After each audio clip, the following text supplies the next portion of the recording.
It is streaming Star Wars on a Friday morning, and all of our systems here are a little overwhelmed right now by the magnitude of this episode. That was Chapter 13, The Jedi of Mandalorian Season 2. You may or may not have just seen the fact that my mouse freaked the F out and tripled its speed, which is why I was muted. But hey, you know what? That's okay, because we're still in this moment together. I brought Shannon on apparently early, because originally it was just supposed to be me on screen, and then I was going to bring on Shannon and say, hey, here's Shannon, and then I was going to have us both on screen, and then I was going to be like, hey, we got Andy, and we have Andy talking Star Wars too. Andy, you can talk. How are you?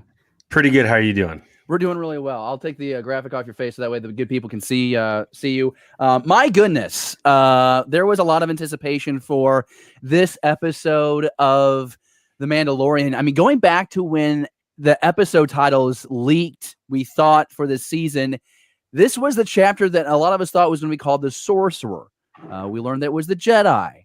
And it's interesting how the leaked titles are actually, like, they're not correct, but they are like synonyms for what we're actually getting. So it's kind of cool to see how that played out. In the next, I'm going to say half hour, but it's probably going to be 50 minutes because that's how every episode of streaming Star Wars goes. Listen, the cat's out of the bag. Ahsoka Tano is live. We have a villain in the galaxy that's still alive, and we've got a name for the child. So we are talking about it all in this Star Wars conversation. I got to slow down, guys. I'm just like really freaking excited. This to me is my favorite episode of The Mandalorian. I have nitpicky things, but overall, everything I wanted this season, this show to be, was met. And also everything I didn't know this season could be was achieved with this episode because of the inclusion of certain characters. So we're going to get into that. I know that both Shannon and Andy are really excited to be jumping into this. I want to shout out first, though, those joining us here in the live chat. Always want to tell you that the best way to watch us is on YouTube, youtube.com/Beyond the Blast Doors. You can find our live streams there. We go live on Mondays with Hollow Chronicles, Wednesdays with BTBD Live, Fridays with Streaming Star Wars. Tuesdays, we have Around the Galaxy with Pete Fletcher, who happens to be in the live chat. He is a quality husband and father. He is spending time with his family, setting up the Christmas tree.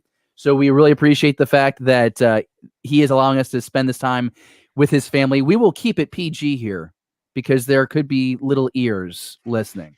And so we do not want to have to provide some complicated conversations for the Fletcher household on this Friday. We got Dale with us, and he says hi to everybody, which is great. Dale, good to see you. We got Apprentice Ewok.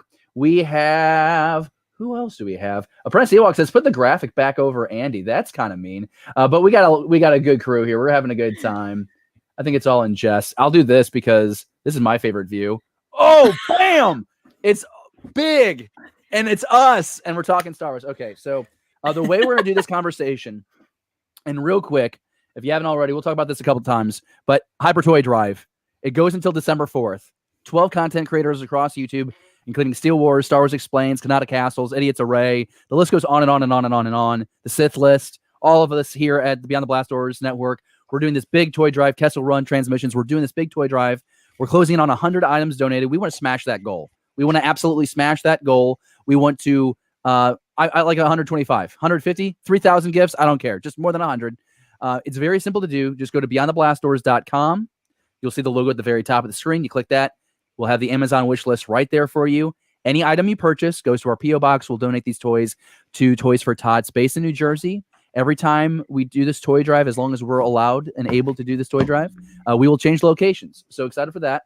And we will talk about that again before the end of the show. But we are back to talking about Star Wars. And we're back to talking about The Mandalorian. We're going to do this in 3 sections. Traditionally, we'd be like, oh my God, what did you think of that episode? And then, hey, did you catch any of these Easter eggs? And then we'd be like, oh my gosh, what possibly could happen next episode? There seems to be 3 pivotal points of conversation for this episode of The Mandalorian. So we're going to go Ahsoka, because Ahsoka's in live action, baby. We're then going to talk about the child, because it has a name. Did Yaddle and Yoda bang it out one day in the back of council chambers? There's a possibility. So we're going to go into that theory specifically in just a short while. And then you have Grand Admiral Thrawn uttered on screen live action. 2020 has robbed us of a lot of things, but it's given us this, and we're happy about it. And so we're going to talk about that too. Of course, we're going to be diving into that live chat. So we're going to ask, the live chat always has kind of a mind of its own. As long as you're on topic with what we're talking about, we're going to bring you up, and it's going to be a lot of fun. Did I swear in any of that? No. I don't think so. Great, because again, I don't want to offend anybody because we have kids possibly listening. Okay, cool. So I kind of want to just dive into this, guys, if that's okay with you. Yeah, this is real. Yeah, and it was right away too. I think this is what blows my mind the most. When you think of Ahsoka Tano live action, a lot of people were thinking she would be saved until the very end, and it would just be like a Luke Skywalker at the end of Force Awakens. And that is the furthest thing from what we got. What we got was in an opening sequence, I mean, it bashed us over the head with her charging at those gates. And a lot of people are so happy. I think that this is a really exciting time for anyone who's been following the character going back to 2008. That's how long her story has grown. And it was, I would say, a little moving even just to see Rosario Dawson as Ahsoka Tano come on screen. You see the white sabers, you see the tunic. I was onto it. The little reverse script there at the end of that opening Slaughterfest, which would make a great concert name. But I was all about this. Andy, you are a huge lover of Ahsoka Tano. What is your perception of this live action debut? They nailed her character. Rosario Dawson is a believable, authentic Ahsoka Tano, down to her movements, down to, I think there was a few lines that she said that sounded just like, not exactly like Ashley Eckstein, but how she would say it.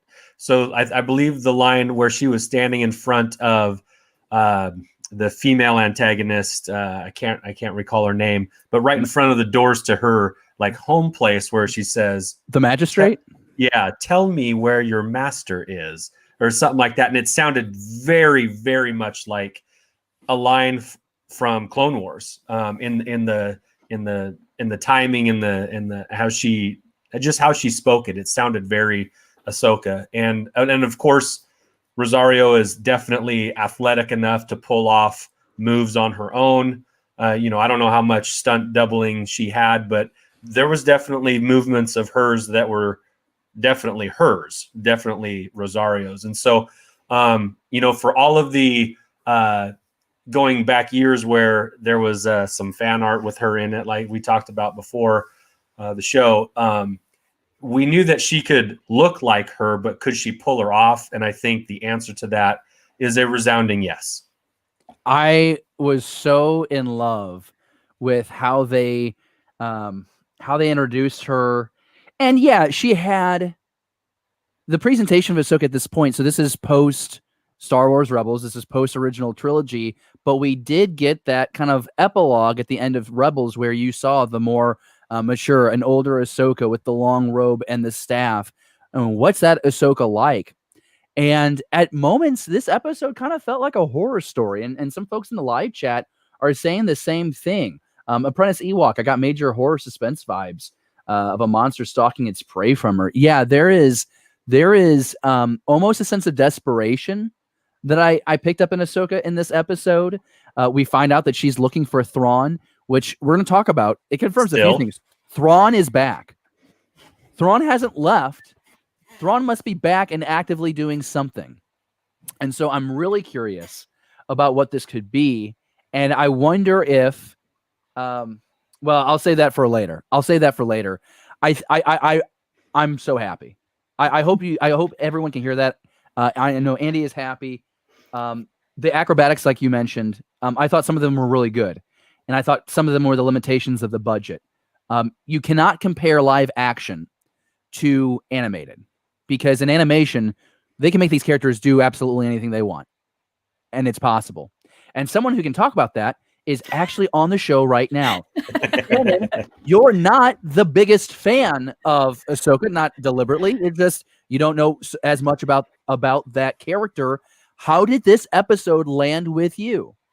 It's very interesting because I was excited for this episode because of friends and family like you guys and other viewers and podcasters and people who had shared moments in some of my documentaries where, I mean, they were very touching moments of what this character means to them, being, say, like goodbye to like part of an organized religion or finding that strength within yourself. So with that in mind, I was very excited, and I love kind of into that suspense horror people were talking about. I loved kind of on my second watch how she disappears. Like it's very like the ninja kind of assassin, where it's like she just is disappearing in the smoke and everything, where it's like you see her for a moment and then she's gone. I loved that kind of vibes and things. So I mean, I'm very excited. I mean, maybe I'll touch on this a little later. I'm slightly concerned of if this is the direction the Mandalorian as a show is going into, but I absolutely loved, like, I think she nailed it. I mean, I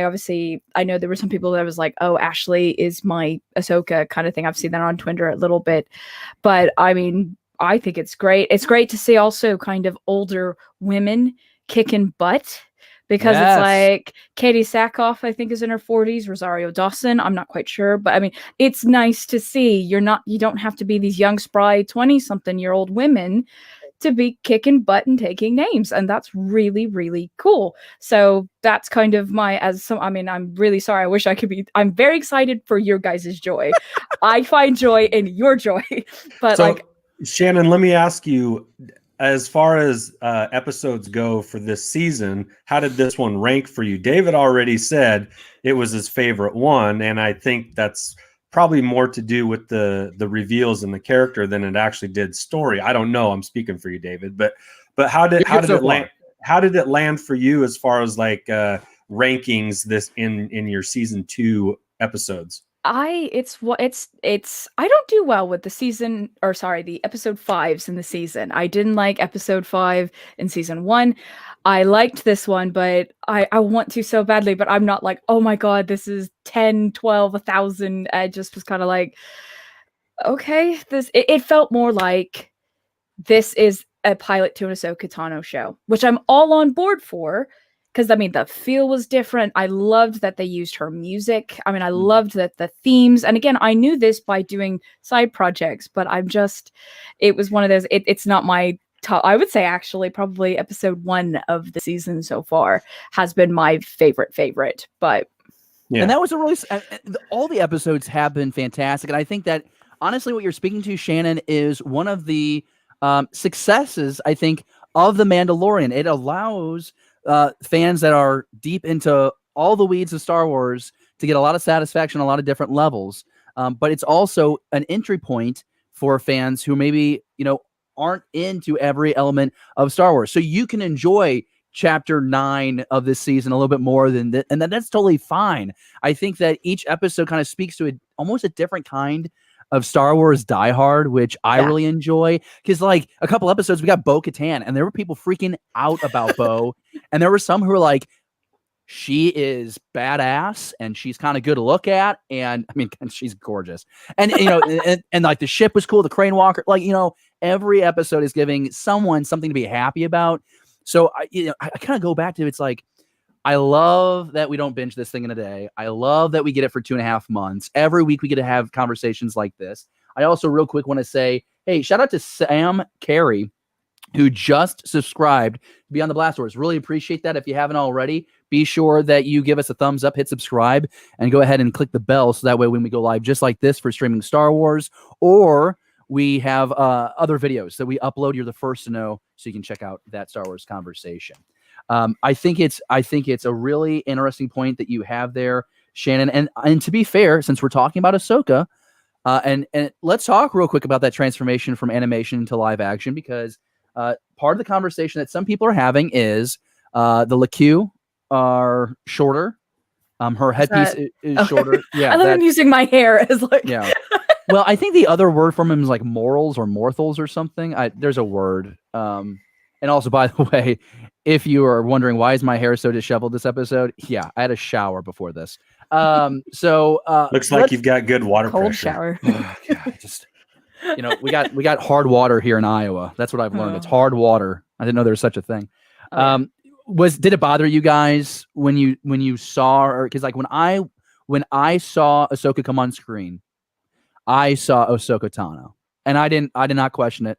Twitter's questioning it quite a bit, but as like a fan just watching the show and trying to enjoy the story for just the story and not be too critical, it worked for me. Andy, can you lead this off?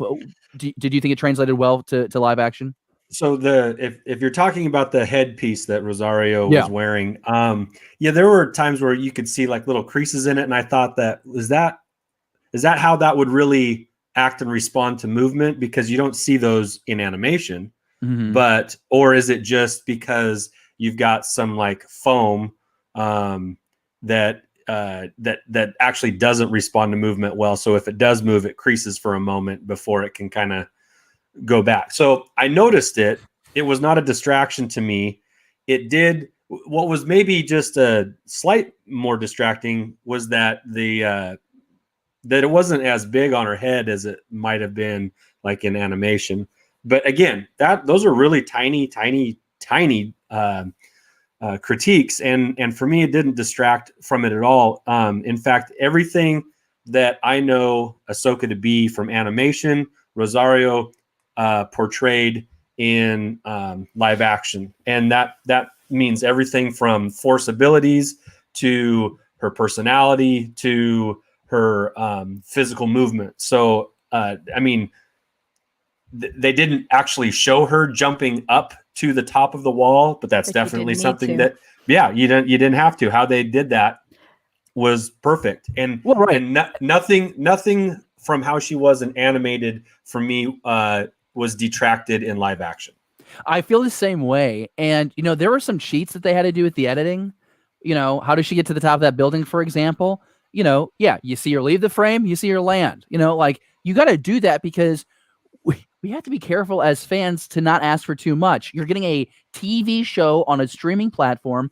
Every episode is budgeted, I think, still for the season around $10 million. It feels like you're getting a full movie, but there's going to be some restraints. One of those might be in Ahsoka, and I looked at it as age. Like Ahsoka's is now older in this series. We've seen Ahsoka from like 9 or something to whatever she is now, like 30, 40, 50. She is older. And so I took that as an aging thing. Now I could be totally wrong about that. But again, it's not something that bothered me. Now, someone who cosplays, for example, like I think of my buddy Jesse. Jesse probably watched this episode and was like, that's some foam. I mean, you heard Andy just say the same thing. That could be some foam. Something that Shannon talked about that I'd like to address now, all of us too, is the fact that she felt like this was more of an Ahsoka Tano episode than The Mandalorian. I think it's a difficult thing to bring on a character of such magnitude because, I mean, they weren't hiding her. You saw her in the first 20 seconds of this episode. So I think this was a situation where we want to get Ahsoka on screen. We want to see how fans react. We want to see some feedback. But there's no doubt in my mind that we just got the synopsis in this episode of what that Ahsoka Tano live action series that has been rumored. We know what that's about now. We know what she's doing. We know who she's after. And it was all kind of cut out for us in this episode. And I agree. Pete Fletcher said this, and I think he'll talk about this more on Wednesday night on BTBD Live. But the fact that we probably don't see Ahsoka again this season. Would you guys agree with that? I don't think we'll see her maybe the rest of the season. Because what's the point? Yeah, it didn't leave the door open for her to come back like it did for Bo-Katan, where they might have a common interest later on. It did seem like how Ahsoka left Din and no longer the artist formerly known as the Child. It seemed like their meet had a door that closed. Like, here's what you should do next, and here's what you should do when you do that. And then there's no real need to come back to her. Like they left the door open for Bo-Katan to come back. So no, I think it's fine if we don't see her again, just like it's fine if we don't see Boba again. We got the nod she was featured, you know, and we can get onto Rebels, or we can get onto that Ahsoka show. So no, I don't think she's coming back. I think that's really interesting. Shannon, we talked about this last week, actually, and I think it's a point that I brought up quite a few times. It's season 1 was just about the Mandalorian and the child, and there were no details revealed. Now in season 2, we've gotten a lot of leaks. We're getting cameos of Bo-Katan. We're getting Boba Fett. We got Ahsoka Tano. And we brought up that, you know, this feels like the Mandalorian is actually kind of the Iron Man of maybe a larger universe. Do you feel like this was too much of an introduction of I'm sitting here going, I could have had another hour and a half of Ahsoka slaughtering soldiers, dueling the magistrate. Like I could be into that, but you really do feel like this was too overwhelming of a cameo, because I feel like the Mandalorian, I mean, his task this episode was to find Ahsoka, and he found Ahsoka. Yeah, I guess for me, I think what really made it stand out, right? When they first were like, they're not going to be able to handle a Jedi and a Mandalorian. So I was like, great, we're going to have her fighting, him shooting, and we got some of that. But then where I was really going, this is not a Mandalorian episode, is we're literally having one of our kick butt characters standing outside a gate, listening to a fight inside. And that's when I was just like, okay, this episode, this feels like, and which is fine. I don't mind, because you need to have that kind of introduction. And yeah, if they're going to be like a cross universe kind of thing, I mean, think about it, you know, kind of using the Marvel model. Black Panther kind of had a cameo, or Spider-Man in Civil War. And then they went on and they did their own thing. I mean, obviously those are movies, that's slightly different, but it's that same kind of concept. So I don't mind it if it's one episode. It was just like, I don't want it to turn into now Din Djarin's going to help with finding Grand Admiral Thrawn. And then it was just kind of like, it's okay if this is kind of a, hey, we're not going to do a pilot. This is kind of our introduction. And then guess what? So let's see what the fans say. And then we can get green and go back to basically going, hey, look, fans do want this, green light this. And then it kind of becomes its own thing. But and Shannon, I totally respect where you are on this. I'm going to agree with someone here in the live chat. This was always going to be an Ahsoka episode. No way she doesn't steal the show. There was a good I don't want to get into the conversation. Was there plenty of Mando? Because obviously we just had a perspective shared that there wasn't enough Mando. So I don't want to be too hypocritical here, but I thought there was enough Mando, and because of the same point, you cannot bring on this character and have so much little time. But at the same time, it's true. How can you bring in Luke Skywalker on screen after 40 years and have him say nothing? Yeah, this was actually the example that like my wife had was like, you know, if you just had her appearing at the end or just like in a flashback, people would be like, how this beloved character, she doesn't know anything about Ahsoka at all, but she understands it's a big deal. And so she's like, you can't just have them appear for like 5 seconds. So I definitely, so that's why I said for this episode, great. I don't want it to start turning into the who's who bumps into Din Djarin. It's just like, right, you know, we've had 3. Go ahead, Andy. Well, I was going to say that that while this was kind of like an Ahsoka episode in The Mandalorian, to the point that you've already made, yeah, she's big. You can't just not, you can't have her be standing on the side. She's got to be primarily involved. And the reason why the Mando's, what he had to do temporarily lined up with what Ahsoka had to do, was paid off at the end, because we know that there's a Thrawn out there still, and that she is still looking for him, or Ezra. And so we were rewarded with a lot of Ahsoka, because you had to have at least 50-50, you know, with this character, and we were paid off at the end. It's because of this that we'll possibly explore somewhere else and later on. But all the while, we actually learned a lot about Grogu. And so it was less about the Mando and I'd call this a 50-50 Ahsoka and Grogu episode, and the Mando gets to learn about it all like we get to learn about it all. So so that's how I take this, and I don't begrudge those out there that are saying like, oh, okay, here we go, we're just bringing back more old people and the Mando isn't its own original thing, except that it's the unique story, and this was talked about on Streaming Star Wars before, that it's the unique storyline that connects prequels, original, sequels, and Clone Wars, and maybe now Rebels too.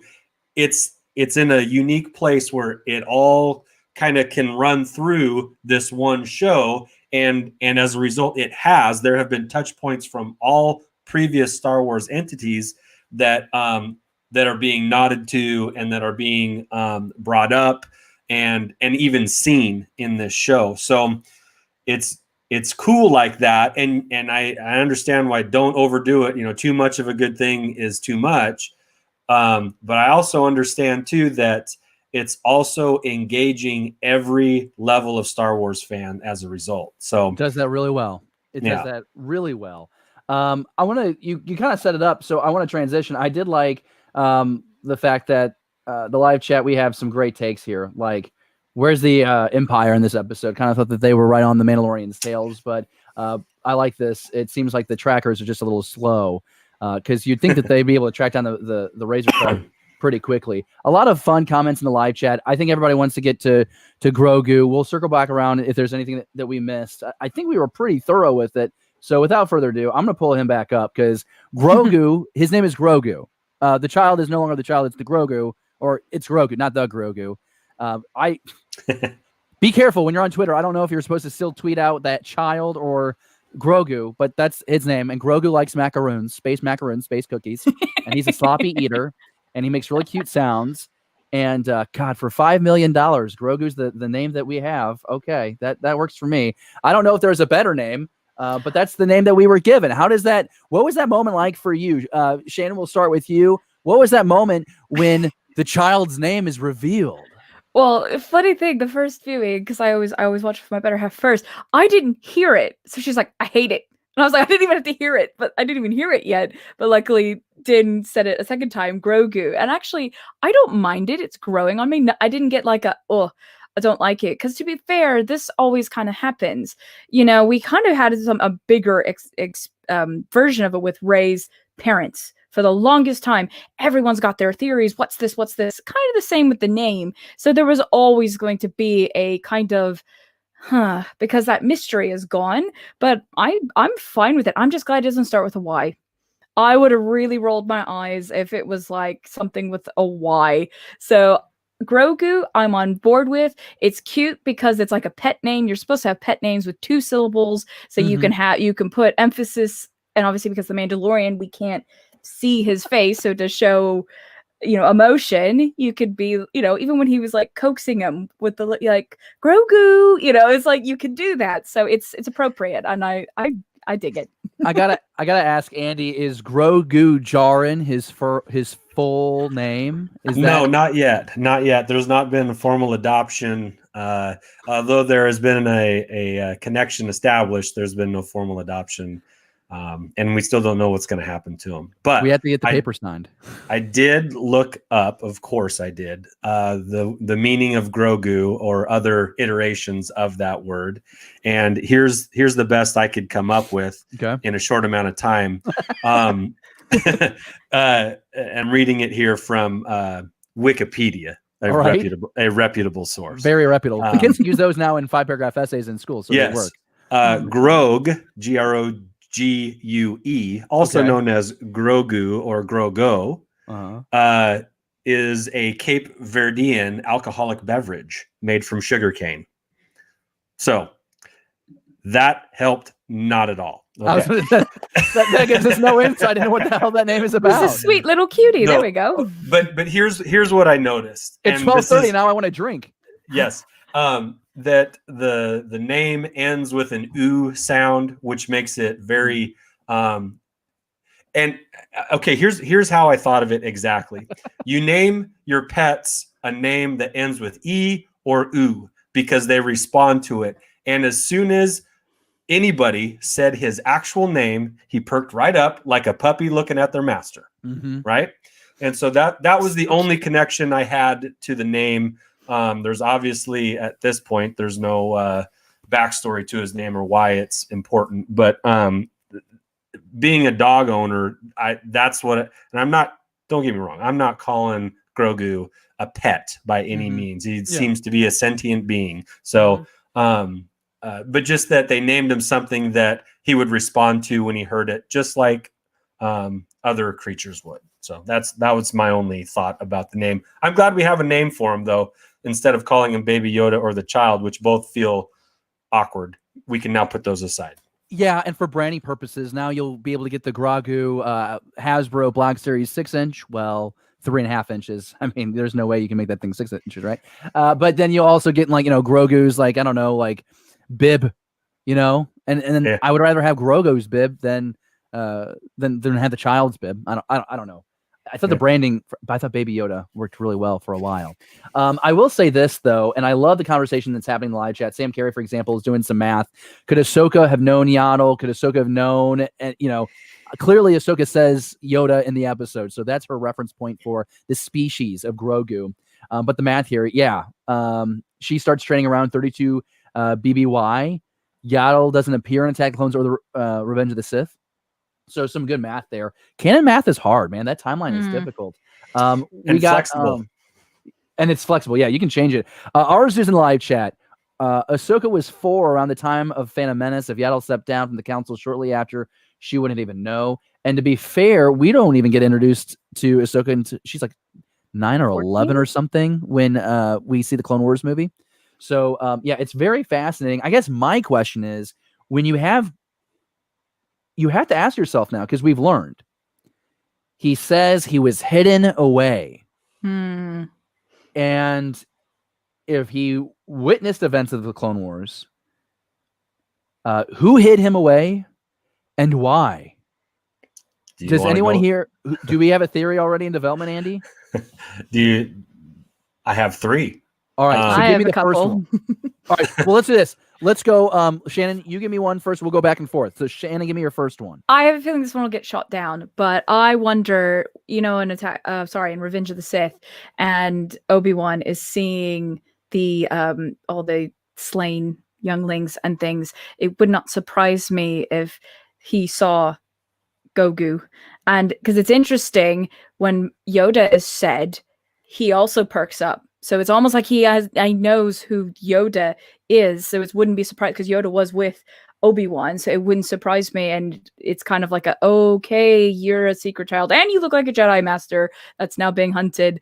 Let's hide you. And that could tie into one tiny little flashback for the Obi-Wan series. But I haven't done my canon timeline research, and that might not be even possible, but yeah.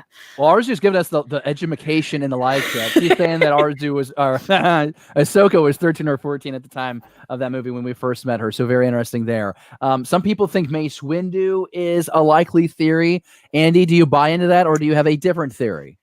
Well, none more believable than the other, but I think it was inevitable for people to start maybe trying to connect the Mace Windu theory here because A, Mace is awesome. B, Samuel Jackson has stated he would love to reappear in some form or fashion as Mace Windu. And then 3, we get the, when last seen, he's getting electrified out of a window from a great height. And so we just assume, and even has been stated that he's dead, but it doesn't always mean everything. And that just means he doesn't have to wait in the elevator like Anakin did to get to the Jedi Temple. He's already on the ground floor running because he Jedi lands from a great height, missing an arm, but who hasn't, and so he just hotfoots it over to the Jedi Temple and grabs Grogu because he is young and powerful and a little bit unknown, at least to us at this time. stashes him away. That doesn't necessarily mean it's Mace that goes and gets him then, or finds him later on, because that seems to be more of a nefarious, because his memory isn't clear at that point, and that could be because he's being tested by cloners, or he was previously captured, or but all that to say is Mace would be cool personally, but I don't think I think it's okay that Mace isn't around. I don't like that theory. The theory that I'm cooking up, hang on to your hats. Let's do it. The theory that I'm cooking up is that it was Anakin that stashed him. And let me give you a couple reasons why. First of all, he's approximately the same age as Grogu. Anakin and Grogu are about the same age. And so they would have known each other at the Jedi Temple, right? Grogu would have known Yoda, Obi-Wan, Mace. He would have known all of these because he was there at the same time, right? So it's not inconceivable to think that he wouldn't know these people. And, you know, just like all of us, when you go through school with a classmate, you have a bond with them. Even if you're not friends, you have a commonality that for a person who really has trouble connecting with others, he might have had a connection with Grogu. You never know. I understand all of this is reaching. But given that Anakin was reluctant to and legitimately bummed that Mace was killed and that he had a hand, no pun intended, in it, that he was already distrusting Palpatine and could feel him being manipulated for the sake of Padme, right? And so, given that we know that Sith masters and apprentices breed distrust by their very nature, that could have already been taking place. And so he stashes Grogu off to the side, knowing that he's young and innocent, even though they're the same age. But he is also very powerful. And if he ever wants to overcome that, he's going to need somebody who is equal to the task. And he might have been the best option. So that's all far-fetched. I know that. But in the realm of possibility, I'm not pulling anything that hasn't already happened in canon stories from before, and relationships and what we know of Sith and Anakin and Palpatine and Jedi. So I think the Anakin theory is fascinating, but I feel, I guess the way I perceive the story, I think that's just one more opportunity to degrade the fall of Anakin Skywalker becoming Darth Vader. You know, I understand that he felt bad about Mace, but then he goes and slaughters all the younglings and is responsible for hundreds of others of Jedi dying. I want Vader to be a villain. And I don't need us to rewrite the story as time goes on to make him more of like an anti-villain or an anti-hero. Like, I don't need that personally. Like, I want Vader to be so bad. And I want the only thing possible to bring him back to be his son, Luke Skywalker, in Return of the Jedi at the end of Empire Strikes Back. That's just me. And here's my other question. Sorry, Andy, 1 second. Is also, isn't the line she says he was taken from the temple not hidden in the temple? Oh, well, maybe. Because what I'm saying is it yeah. Because what I'm wondering is maybe we're thinking someone hid him, but no, maybe someone found him, and that's why his memory is dark from there on, and it's like kind of almost like, you know, like child trauma, not to get too dark here, but you blank things out. So well, I don't could know. This be Moff Gideon? I mean, that's could what Moff Gideon have come in there and been the one to take him from the temple? I mean, that's possible. Yeah, he would have been, you know, young, upcoming. But if it was Moff, then that would have ruined the Mace Windu theory, which I personally love, because I'm a big fan. There was a theory that Lucas's scripts in like 2004, 2005 had Mace Windu actually hiding out on a planet, trying to come back to take down Vader. It was really wild, the treatments that were floating around the internet around that time. And I've always liked the idea of him coming back. But maybe that's wishful thinking. I mean, I know that Star Wars Theory is doing the Mace Windu story right now for his little movie thing, and it's super badass. And to see that on The Mandalorian would be a lot of fun. But then when you have people here talking about The Emperor, maybe it was the Emperor's doing. Let's not let the Emperor be the orchestrator of everything to happen in the galaxy. Like, let's let some other plots here develop. Andy, you were going to say something? Well, I was going to say that's why I don't think it could be Moff Gideon, because he seemed like urgent to have him, and I don't think he would have that same urgency or be at the state where he is currently in, or that we find him in, if he's had Grogu for a long period of time. Okay. And so that's why I'm a little reluctant to that, as if anything isn't absolutely ridiculous that we've been talking about in the last 5 minutes. Shannon, to your point about child trauma, it's a real thing. And when young people go through child trauma, you're right. Sometimes their memory isn't as good because they're self-preserving. You know what I mean? And so, and this would also explain exactly why he doesn't talk. And that, as a teacher, that is why it dawned on me, like, you know what, maybe he has the ability to talk, but doesn't, because of trauma suffered from the past, because we know that children do that and oftentimes express themselves non-verbally, much like he did to Ahsoka.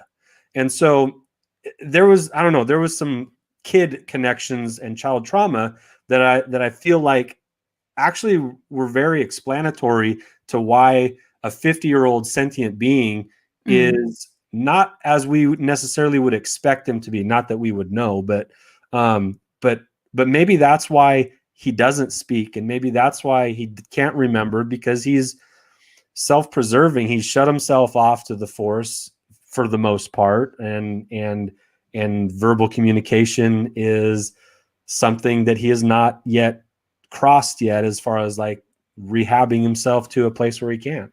Another theory out there is a Jedi and there's another Jedi, and I'll let Scotty have this. He'll probably talk about this on Bombadcast this Saturday. You can always watch that at 10 a.m. 11 a.m. Eastern. What is that? 11 a.m. PT. God, time zones are crazy. I wish we were all on the same time zone. Tell me about it. Just check that out. But he was saying how like there was like George Lucas's son played him, and so he might have been the one to hide him, and he was the one, the Jedi with the blue saber that gets shot by those troopers as Bail Organa flies away at the end of Revenge of the Sith, which would be interesting, right? If they work this in, that would be kind of dope in the sense that like he hides the child, and then he's going to go and he's going to buy time. He's going to distract the clones outside so the child, Grogu can get away. I'm into that. That's cool. I mean, that's a nice little tie into the Revenge of the Sith movie that I think we all know and love so well. So I can be into that. There's a lot of different theories that you can throw out here, but I'm hoping, and this might be asking for too much, and maybe this is something more appropriate for the Ahsoka series that we seem pretty confident that will happen, but to get like flashbacks. Like I would like one flashback if we could have them for Din, give Grogu one flashback, and that be eventually like how he gets taken away. If that's even possible, I don't know if that's the imagination running wild beyond the capabilities of this show's budget and time frame, but like that would be cool to not just have Coruscant mentioned in this series, but like let's go back to Coruscant. Let's be at the Jedi Temple. Let's see this play out. They've name dropped it twice now, both back-to-back episodes.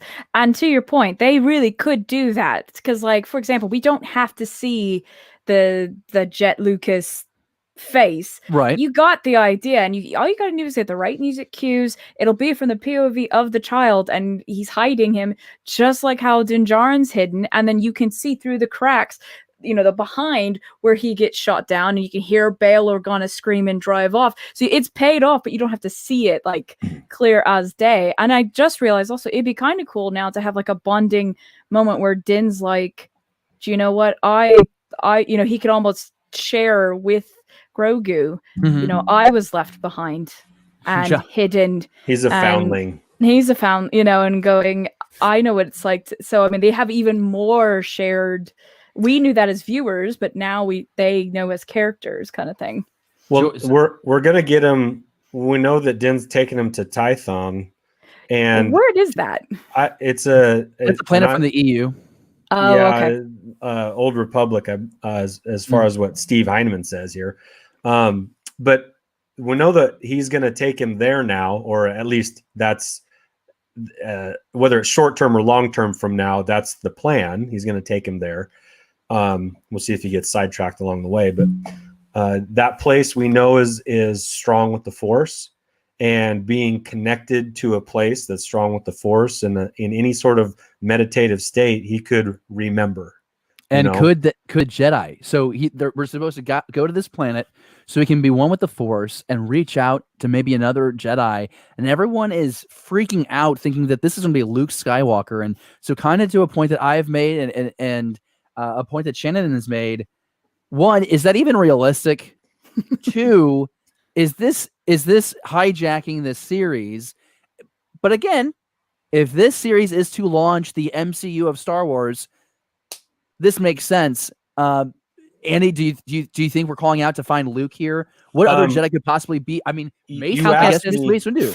You asked me if it was reasonable, and to that it is. It's reasonable because he's out there, and we know that he's trying to gather up some new students to start a new academy. Yeah. So yeah, it's possible. I don't know how likely it is, but it is possible, even if it's for the child, or excuse me, Grogu, even if it's for Grogu to say no, because Ahsoka did leave that possibility, that choice to Grogu if he wants to reach out and go with the Jedi or not, which would assumingly mean staying with Din. Yeah, Luke is possible. Like you said, Cal Kestis is possible. You know, there's Ezra Bridger is possible. Yeah, and so like there's and then there's always the possibility of somebody not yet known, and so that to me will eventually get paid off one way or another. But it's fun to speculate, as always, like we are doing right now. Is the next episode directed by Robert Rodriguez? I believe so, because then I think the rest are done by Favreau. We can look that up and get back to you.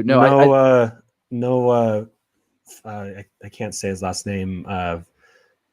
Fakimur. No. I can't think of his name. I know who you're trying to say. Rick. Yes. Sorry. Is he doing another episode? I don't know, but we talked about that earlier. I thought Scotty said he thought Rick was doing the next one, but no, I don't know. We'll double check that. Maybe one of us can do that to the side while we're moving on to. How do you say his last name? Famiura? No, Famiyawa. Famiyawa. There we go. I can't even spell Favreau, much less the other person. I like this Ezra idea, because when you have Ahsoka ask, where is Grand Admiral Thrawn, we have to think to ourselves, well, he must be back. Where is Ezra Bridger? and if he's back, where is Ezra Bridger? So if that's what we have happening here, that would be wild. But my assumption was that the Ahsoka series was going to be about finding him. However, there has been nothing official dropped. So who the hell knows? But I can't imagine I mean, obviously I can't imagine. That's why I'm not writing the damn story myself. But what could she possibly be doing other than looking for Ezra at this point? So I would love for it to be Mace. Pleasant surprise if it's Ezra.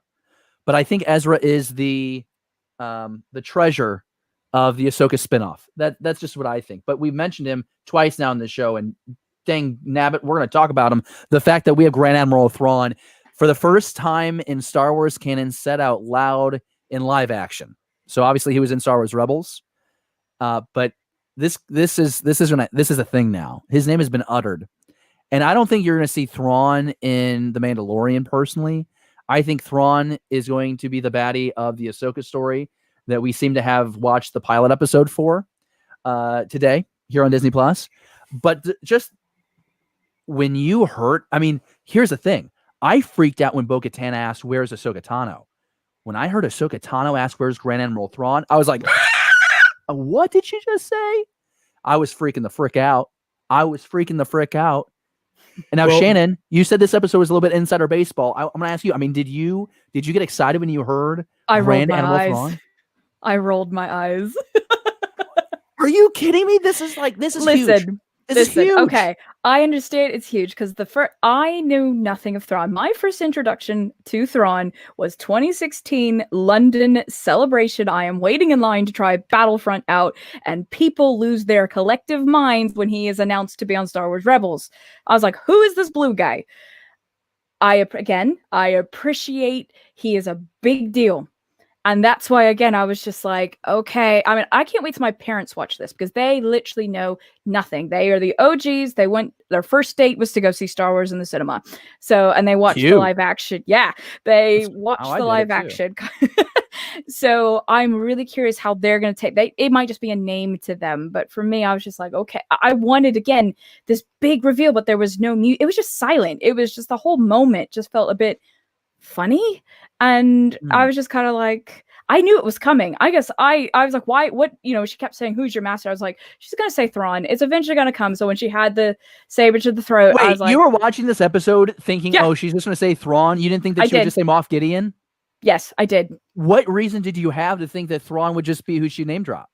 Because again, it's all tying. We're getting all these known characters, and this is the Dave Filoni best playlist. We have the Loth Cat, we've got his characters. Who else are we going to have? Of course, the big baddie. So it did not surprise me in the slightest. I'm with Andre.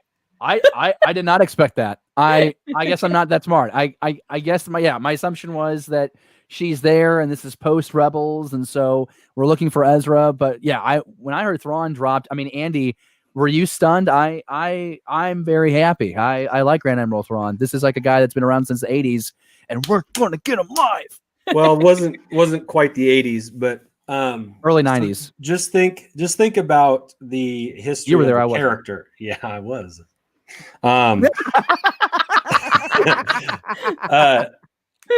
So the Thrawn trilogy by Timothy Zahn comes out in the mid 90s, and they are arguably the best books written about Star Wars at the time.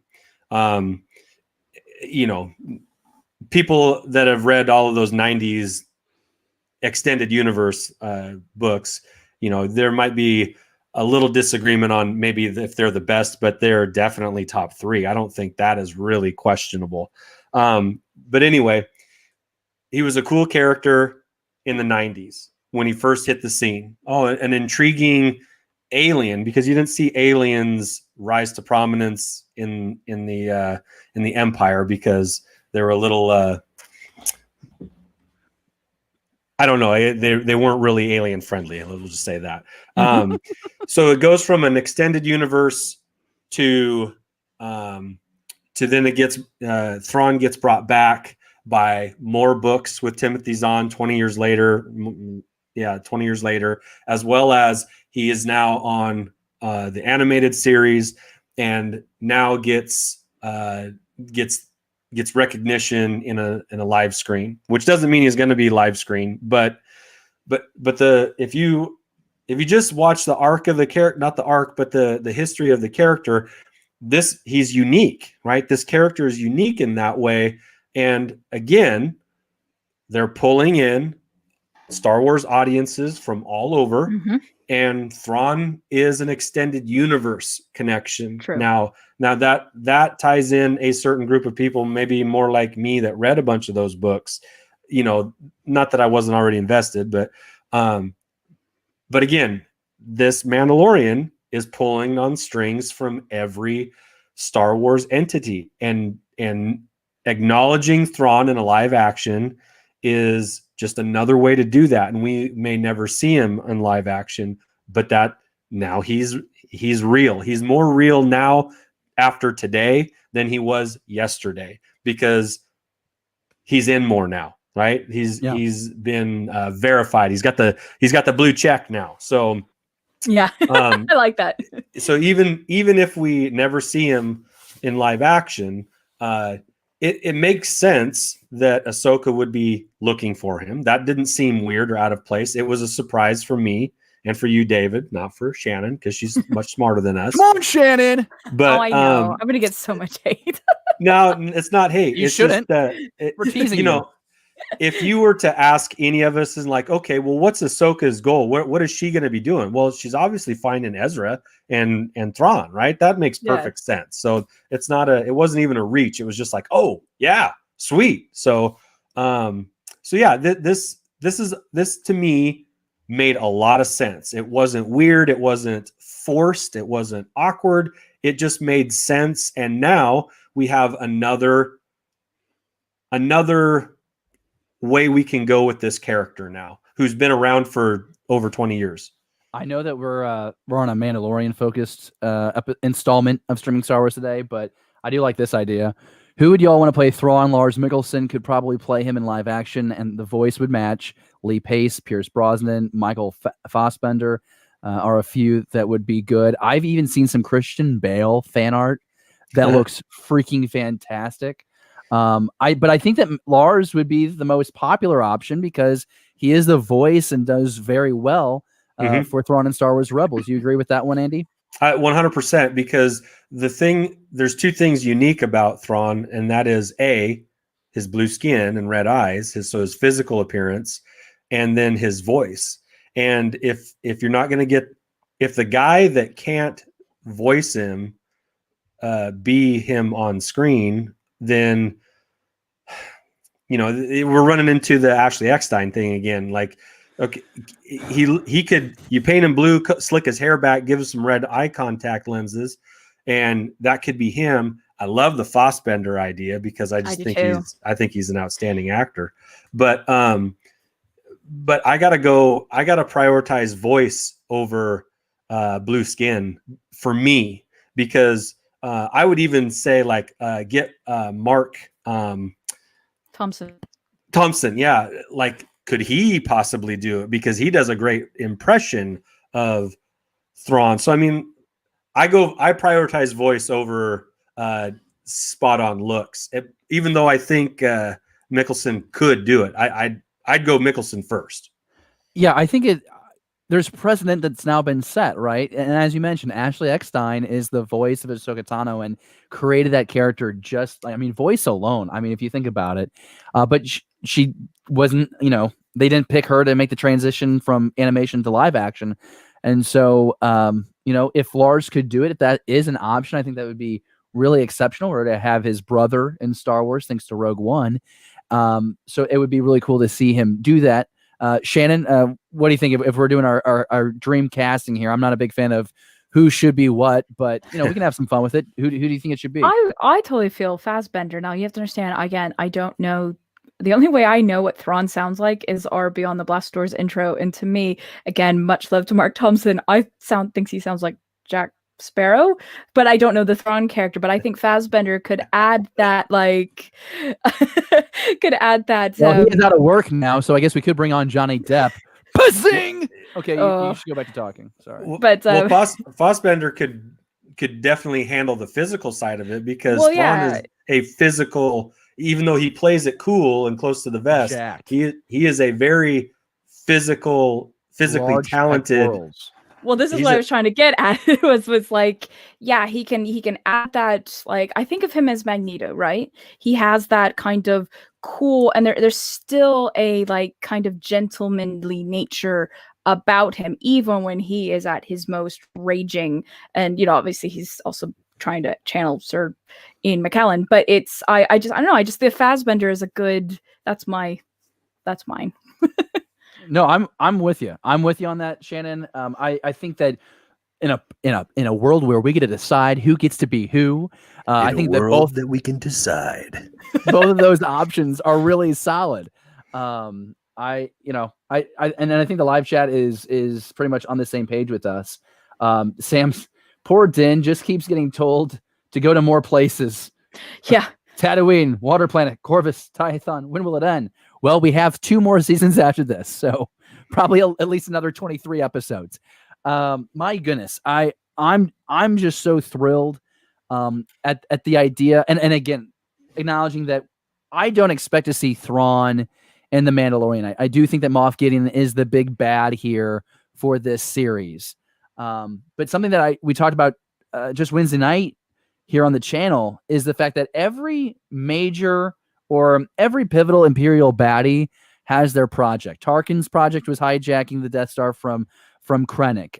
You had Thrawn in Rebels, the TIE Defender program, trying to get I think it was hyperspeed, TIEs that could go to hyperspeed or have shields. I mean, it was about that kind of technology. Moff Gideon seems to be in charge of the Dark Trooper project, and so it will be interesting to see if that's how. I mean, if that's how it really does stay. If they keep Thrawn for Ahsoka series, okay, then Moff Gideon is our bad. This is his project that we're gonna have to try and put to an end. I think that could be really interesting. I don't want like a prequel approach though, where it's like you have Darth Maul, who's a great villain already. Like we already have Moff Gideon, he's a great villain already. We don't need a Dooku, we don't need a Grievous, we don't need to keep trying to top the villain in this series. Yeah. And I say all that if we absolutely get Grand Admiral Thrawn in this show, The Mandalorian. I will maybe mention that he could pop up, but I will be very happy that he could pop up. Okay, I am done talking, Andy. What would you like to say? Well, I was just going to say that the governess from this episode had a reputation of, pillaging planets to build a fleet, to rebuild the Empire fleet, and that fits right in with a connection to Thrawn, right, and his fleet. So that it makes again just more of that connective tissue that makes the story move in a way that's believable, understandable, and also based from what we know. Thrawn's building the fleet. He's trying to get that fleet back up because that was always important to him. That was always his baby, his side project. So, yeah, just to put a finer point on what you just said there, that the fleet is Thrawn's. That's his deal. Well, it seems like some people in live chat really want to see Grand Moff and Thrawn go head to head as rivals at some point, which is a great idea, I think, because we talk about how it is not the Empire really anymore in Star Wars post Return of the Jedi. It's a lot of these factions, and so it'd be kind of cool to see. Oh, are they competing for ultimate power? Does Thrawn see this as his opportunity to take over have galactic conquest? Very fascinating. Could Thrawn be the one who oversees the Snoke project?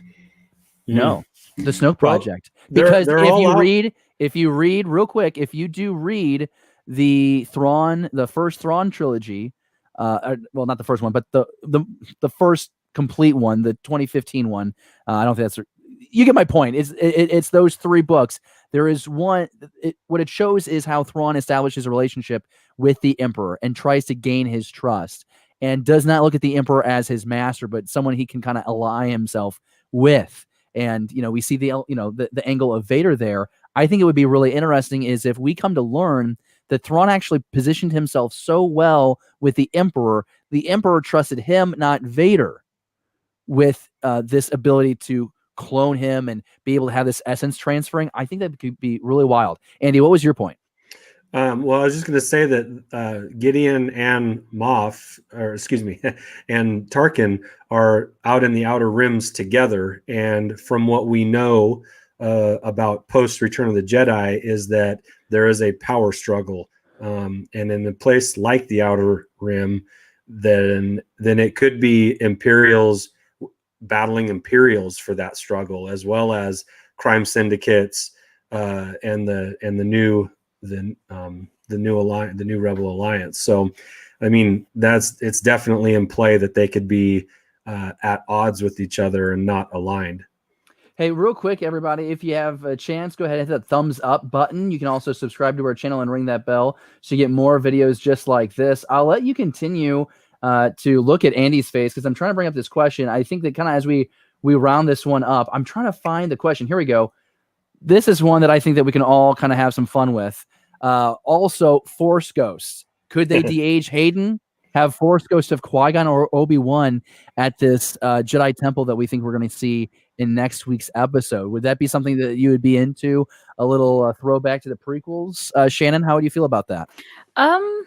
I to be honest, I'm not even sure because when I was on IMDb looking up for who's the director of next week, I think we see our Grief and Cara next week, but I'm not sure if that's an IMDb. So I don't know. I have no speculation on what's happening next episode. So over to Andy? you, Andy. Andy, Force Ghost, what do you think? Or a Well, holocron maybe? Hologram? that I think that's an eventual thing, but not in the near future thing. I think over the course of maybe the rest of this season, that's the goal, is to get to this place. But in the meantime, they have to resolve some of the Moff Gideon stuff, and that's going to interfere with getting to Tython. And so when they eventually get there, it would make sense if there's a Force Ghost presence, because we've seen that elsewhere. It would seem to me like Yoda would be an appropriate Force Ghost, since he was known to have worked with the younglings, and the fact that they're the same species probably doesn't hurt. So yeah, I don't hate the idea of Force Ghosts, or even no matter who they could be, because that is something that has existed elsewhere in Star Wars lore. So yeah, I'm okay with that. I like this one. I feel like The Mandalorian will tie up the liberation of Mandalore and tease us for future shows. I think that's actively happening right now. I do think we're going to get more Bo Katan down in the future, and I think that somehow I think the Din is maybe being watched, and he is known about, and he is going to play a maybe a larger role in the liberation of Mandalore. I think that would be a great arc to explore, because we got to play in that world. The last 4 episodes of Clone Wars, the final season, that was a lot of fun. Kind of see how Mandalore kind of fell to ruin during the Clone Wars. And by going back to Mandalore in the Mandalorian and being able to liberate that planet, you also have now the opportunity to, okay, that would for sure, I would think, be able to tie up who has the Darksaber by the end of this series, and allows a few loose ends with like Moff Gideon's end story, Bo-Katan's end story, the Mandalorian's end story. Does he end up coming back to Mandalore and thinking, you know what, this is a great place, I don't really need to be a bounty hunter anymore, and maybe he just goes off in the sunset on Mandalore? I don't know. We have no way of knowing. Well, I'm still crossing my fingers for a Bo-Katan trading Grogu for the Darksaber with Moff Gideon. That's wild. Plot twist. And I'm kind of into this thing. I've been reading this a lot. There's a lot of people who say if you see the frame, if you see when you have Cara Dune and the child, well, Grogu now on screen together, he's always unhappy when she's around. Is she a double agent maybe? And she is actually doing recon on the Mandalorian? Is she the one that told that whoever to go put the tracking system on the Razor Crest 2 episodes ago? I mean, listen, I'm not here to create scuttlebutt, but that sounds like a theory that could actually be realistic. And that's the fun of this show. And the one thing we haven't talked about this show, and I know we're past the hour mark, I think we're having a lot of fun. I know it's the day after Thanksgiving. If we got to get going here, I totally respect that. But real quick, I would like to talk about Dave Filoni and Shannon. Dave Filoni tells the story of Ahsoka Tano and the story of a lot of characters in animation. And he's now gotten his 3rd rep as director on The Mandalorian. How do you evaluate the transition that he's undergone himself from animation to live action? What are you seeing in this episode technically that you really enjoyed?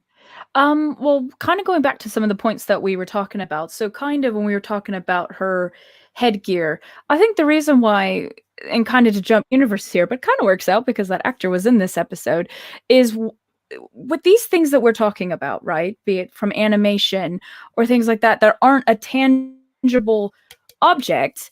We all have our own opinions on how it should look. The same thing goes for xenomorphs, for example. People are like, oh, the xenomorphs looked really weird or fake the way they moved. Well, because we have no real life way to base it on. And it was the same for her things. And that's why also it was very smart, not just from a budget standpoint, but also from a VFX standpoint, that you don't see her doing that big jump like you were talking about, because you will automatically, because that becomes a digi double to make that thing. And if it's not done properly, people are going to click out and just be like, oh God, that looked terrible. And you've completely killed the moment. But it's that less is more.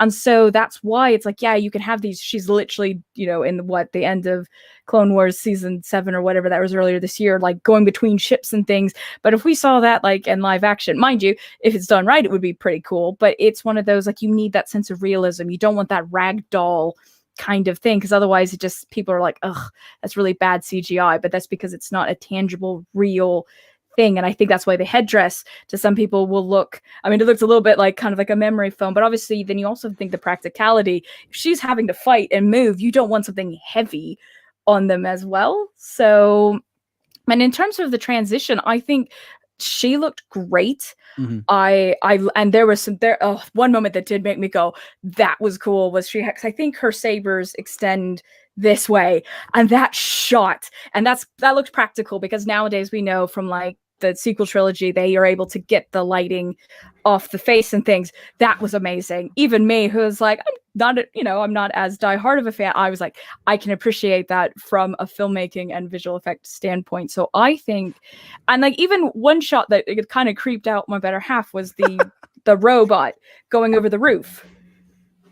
Because it's that's unnatural, and that's that your brain does this thing where you're kind of like, oh, okay, that doesn't look, that's not what a normal being should move like. So it gives you a sense of like unnervement. And so no, I think from transitioning from animation to live action, I think was done quite well. I think some of the editing, like the moment where he was kind of standing there and he was like, that good luck, you're going to need it. It just, again, just kind of like the previous episode, there was just a few shots that just seemed a little too long. Like, I understand we were totally wanting the Kurosawa thing, and it worked great. The sound design, the look, the planet was amazing. I absolutely loved the look dev in that. But there was just a few things, and just like the ending with the people like cheering, and I swear, if I'm going to start counting how many head nods were in this episode, there were so many head nods. Like, yeah. But I loved the way they also, because obviously he can't talk, how that was translated. And I think I loved her. I don't know if this is a character thing, but I loved how, she always just took that moment to like tuck her arms under her little kind of like, not poncho, but shawl or whatever. So I have a great appreciation, and I think it did translate well. And I'm excited. I can definitely tell a difference between Dave Filoni's writing and John's. The dialogue just seemed a little, I don't know, it flowed differently. I'm not saying it's good or bad. I could tell a difference. I could tell this was written by Dave Filoni, not Jon Favreau. It kind of sounds like George Lucas was helping him write the script. I would say I like this comment from Tacoma Comics. Nobody in jeans today. That's a good thing. We got those cameos out of the way. I like what you said about that. I think that that scene you mentioned about the humor was interesting, because I thought the bit was really funny.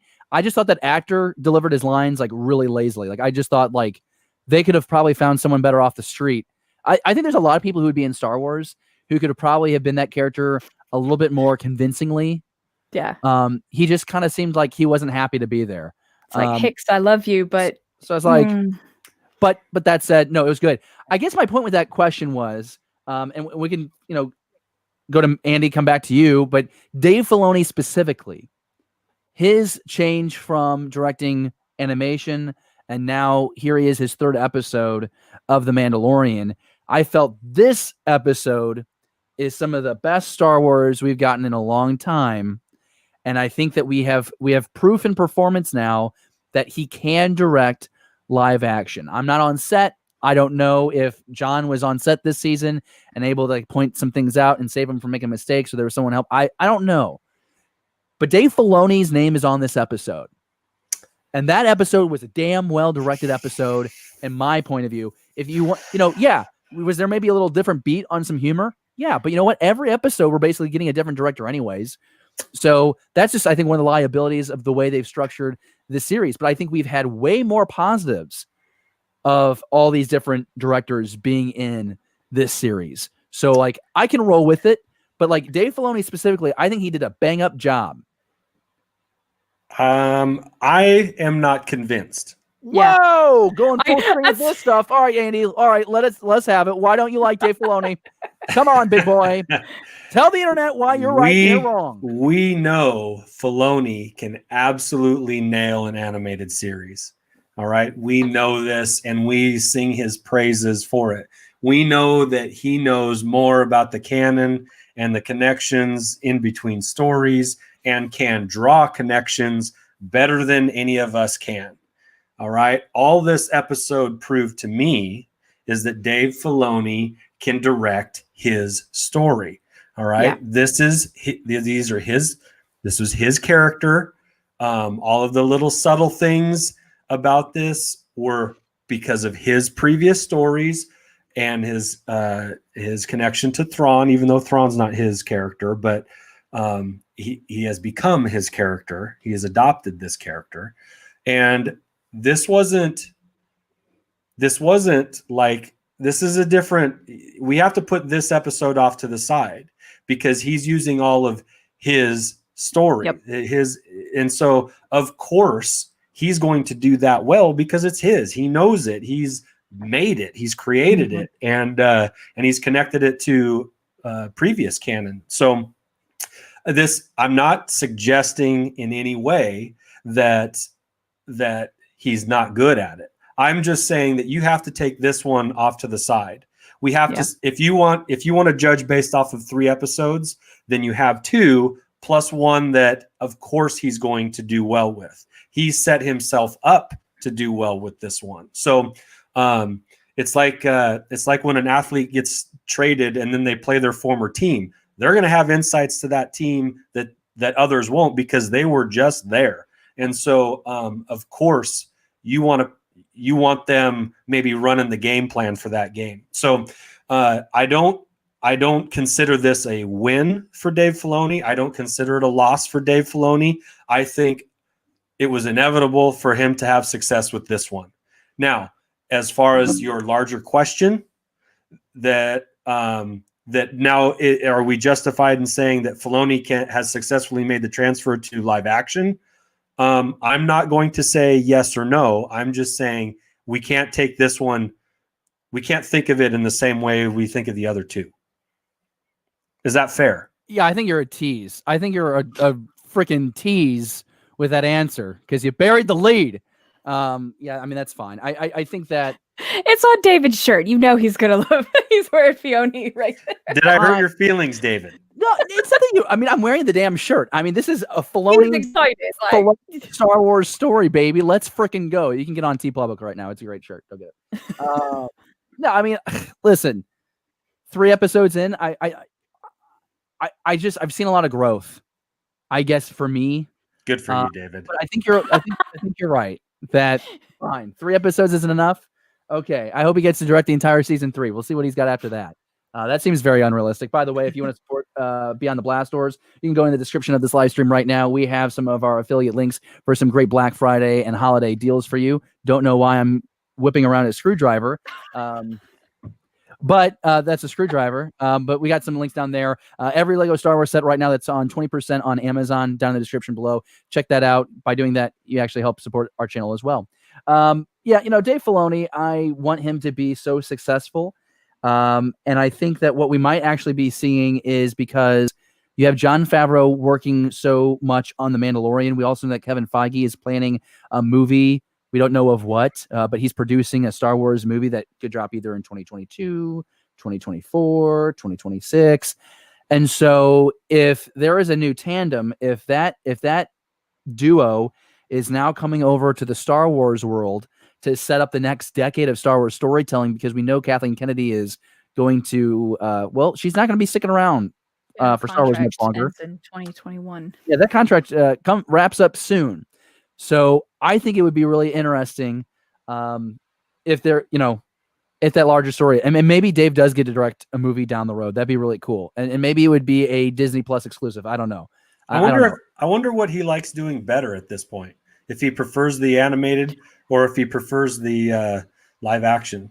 I think he admires. They're probably. Next time I see him, I'll ask him. Yeah, let us know. You got him on speed dial. Because you mentioned it in the gallery season that he was pretty much he's used to doing everything animation wise, and kind of he got to live action. I mean, they shared that story. They had it all drawn out in animation. They were going to have this creature in the bar. They do a test shot. VFX shots were tested, and then both of them, Favreau and Filoni, are like, "This stinks," and they're like, "Yeah." So I mean, it's like he's got. There's a big jump, but I mean, I think there's a lot to learn, but I mean, he's still growing. I'm letting my fanboy show. I'll put it away. I'm sorry. I let my fanboy hang out, and I'm just so freaking happy about this damn show. And I am very happy for you. Thank you. Sam Carey in the live chat, he does have this point. I like his grading system. Chapter 1, B+, Chapter 5, D-, and Chapter 13, A-. Yeah, I forget that Dave Filoni is actually responsible in part for Toro Callahan, and I flippin' hate that character. So maybe you're supposed to. Maybe Dave needs to do a few more episodes before he's back in the good graces. Practice makes perfect. But no, seriously, I'm a big fan of Dave. I want to see him Endgame directing a Star Wars film because I think that's kind of what he wants to do. He admired George Lucas so much. He's talked about that at nauseum.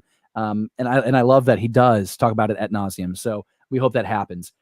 In the last hour and 20 minutes, friends, we have talked about Ahsoka Tano's live action debut. We've talked about the child's new name, Grogu. And the fact that we're going to a Jedi temple, we think next week. And maybe, just maybe, there is something great at that temple. And maybe, just maybe, that's when we get Moff Gideon tracking down the Mandalorian. And there's a battle or a skirmish at the Jedi temple. That would be kind of cool. We've also talked about Grand Admiral Thrawn and how his inclusion in Ahsoka's kind of opens this thing up. Okay, yeah, there's more Star Wars stories that we're getting. And I'm really excited about that. I want an MCU-like thing for Star Wars.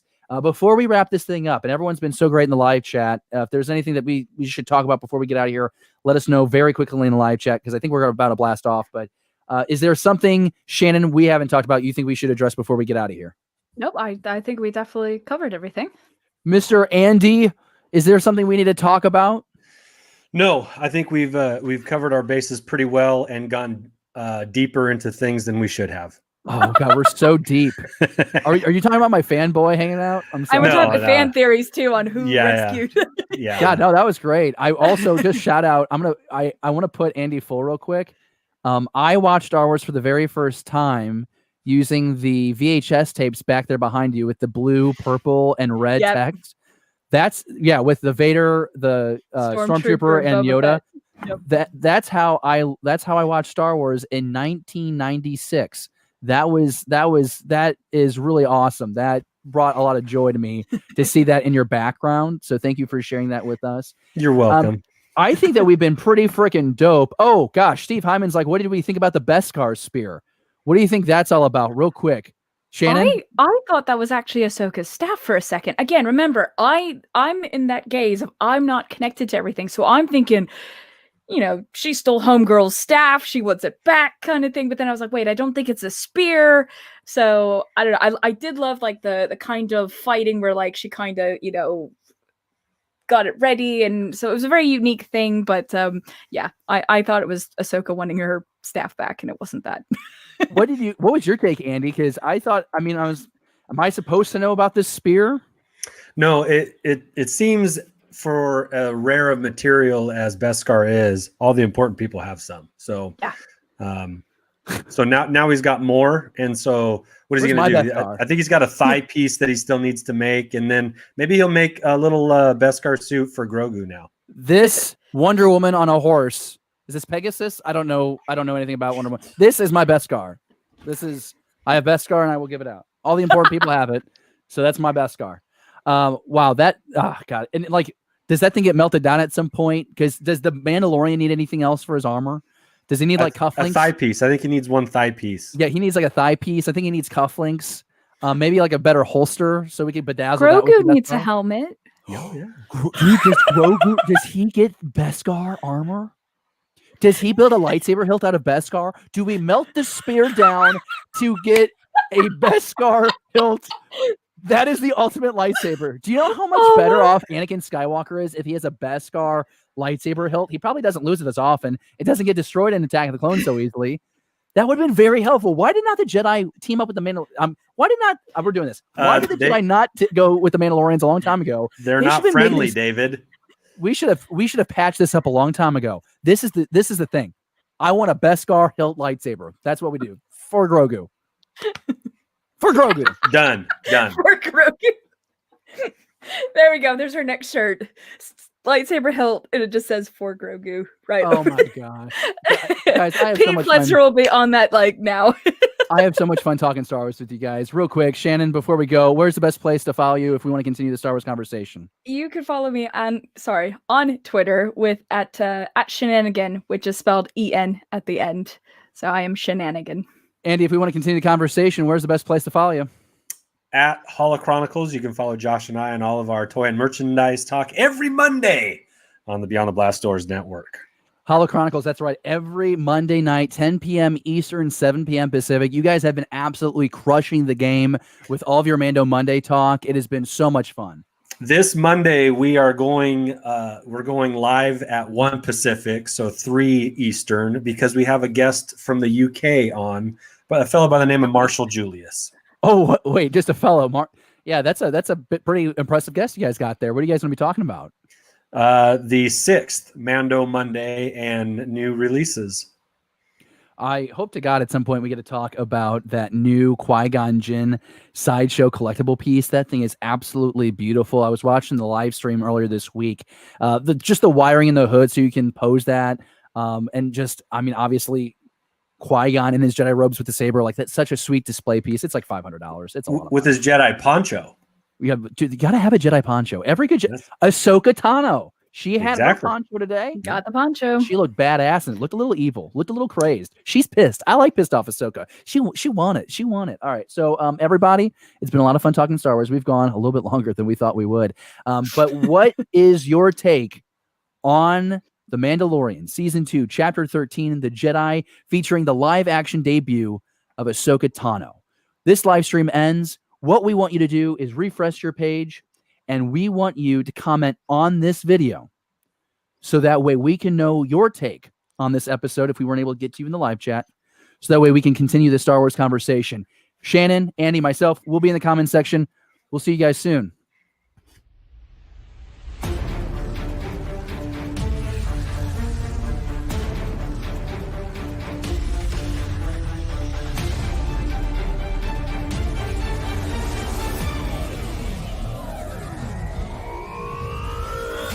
I am Bo-Katan, Clan Kryze. I was born on Mandalore and fought in the past. I am the last of my line.